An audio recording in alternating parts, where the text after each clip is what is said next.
Hello friends, the Bong chef Shukla চ্যানেলে সকলকে welcome. আজকে আমি চিংড়ি বাটার একটা রেসিপি নিয়ে এসেছি।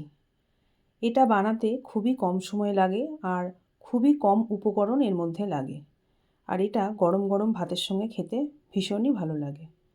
তাহলে চলুন আজকে রেসিপিটা দেখে নেওয়া যাক। এখানে 500 গ্রামের মতো চিংড়ি নিয়েছি, আর চিংড়িটাকে ভালো করে ধুয়ে পরিষ্কার করে নিয়েছি।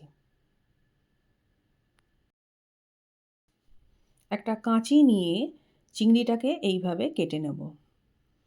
পুরো পায়ের দিকগুলো কেটে নিলাম, মাথার দিকেও কেটে নিলাম, আর পুরো খোসাটাকে এইভাবে ছাড়িয়ে নিতে হবে।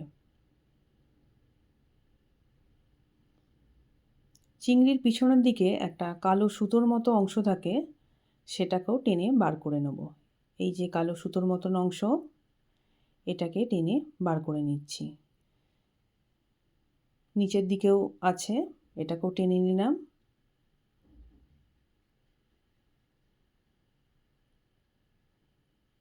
ব্যাস, পরিষ্কার হয়ে গেছে। এরপর আরও একটা চিংড়ি নিয়ে নেব। আরও একটা চিংড়ি নিয়ে ওই একইভাবে চিংড়িটাকে কেটে নেব। খোসাটাকেও ছাড়িয়ে নেব। পিঠের দিকের কালো সুতোটাকে টেনে বার করে দেব। ব্যাস, পরিষ্কার হয়ে গেছে। এইভাবে সব চিংড়িগুলোকে আমি কেটে নেব। চিংড়িগুলোকে সব পরিষ্কার করে নেবার পর স্বাদ মতো লবণ দিয়ে দিলাম, আর হাফ টিস্পুনের মতন হলুদ গুঁড়ো দিয়ে দিলাম। এবার এটাকে খুব ভালোভাবে মাখিয়ে নেব। মেখে নেবার পর এটাকে 10 মিনিট রেখে দেব।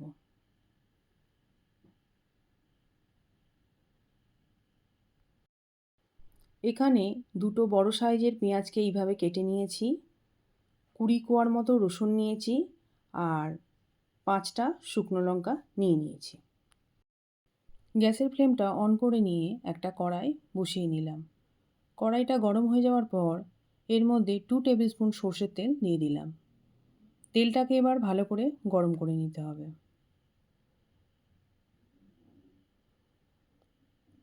তেলটা গরম হয়ে যাওয়ার পর যে 5টা শুকনো লঙ্কা নিয়েছিলাম সেটা তেলের মধ্যে দিয়ে ভেজে নেব। ঝালটা আপনারা আপনাদের পছন্দ মতো দেবেন। একটু লাল লাল করে ভেজে নিতে হবে। শুকনো লঙ্কাগুলো প্রায় ভাজা হয়ে গেছে।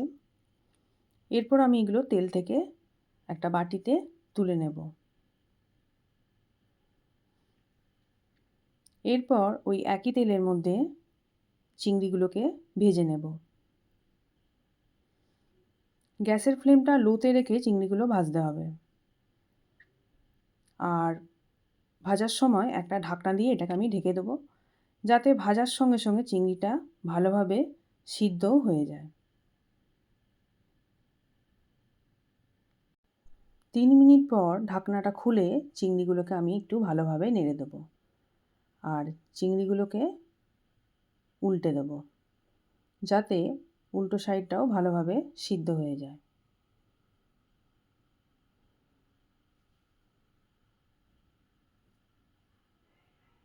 এরপর আবার ঢাকনা দিয়ে ঢেকে দেবো।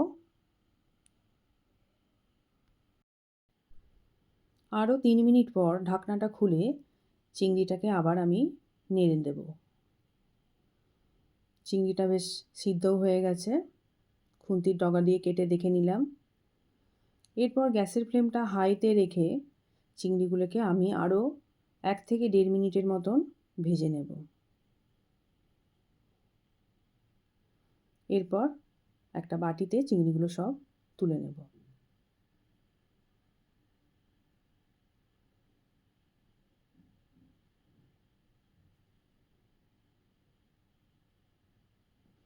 ব্যাস, এই কড়াইতে আরও 1 টেবিল স্পুনের মতো সর্ষের তেল দিয়ে দিলাম।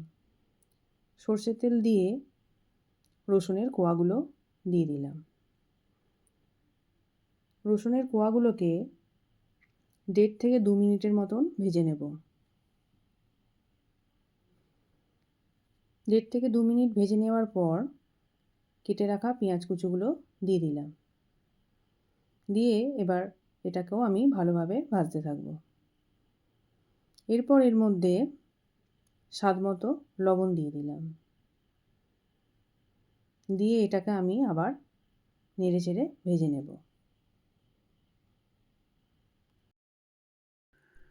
4 থেকে 5 মিনিট পর এরকম একটা গোল্ডেন কালার চলে আসবে। এরপর গ্যাসের ফ্লেমটা অফ করে দিয়ে চিংড়ি রাখার বাটিতে এগুলো সব আমি তুলে নেব। তুলে নিয়ে এগুলোকে আমি ঠান্ডা করে নেব। ঠান্ডা করার পর এটাকে আমি মিক্সার গ্রাইন্ডার জারে বেটে নেব। আপনারা চাইলে শিলনোড়াতেও বেটে নিতে পারেন।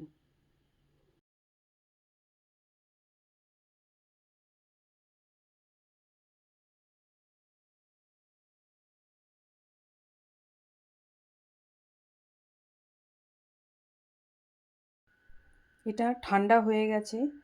এরপর আমি মিক্সার গ্রাইন্ডার জারের মধ্যে এটাকে আমি সব ঢেলে দিচ্ছি। এটাকে যে বাটবো এটা কিন্তু আমি একটুও জল দেব না, মানে জল ছাড়াই এটাকে বাটতে হবে। ব্যাস, এটাকে আমি এবার বেটে নেব। বাটা হয়ে গেছে।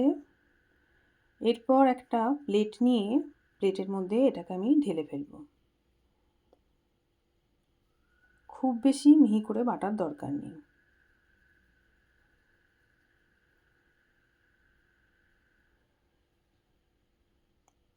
ব্যাস, পুরোটা চামচ দিয়ে বার করে নিলাম।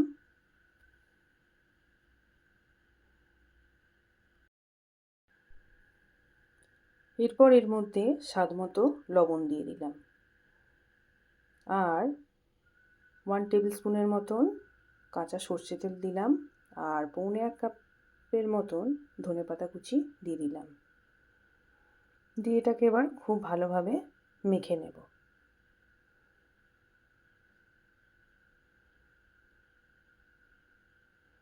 ব্যাস, সুন্দরভাবে মাখা হয়ে গেছে।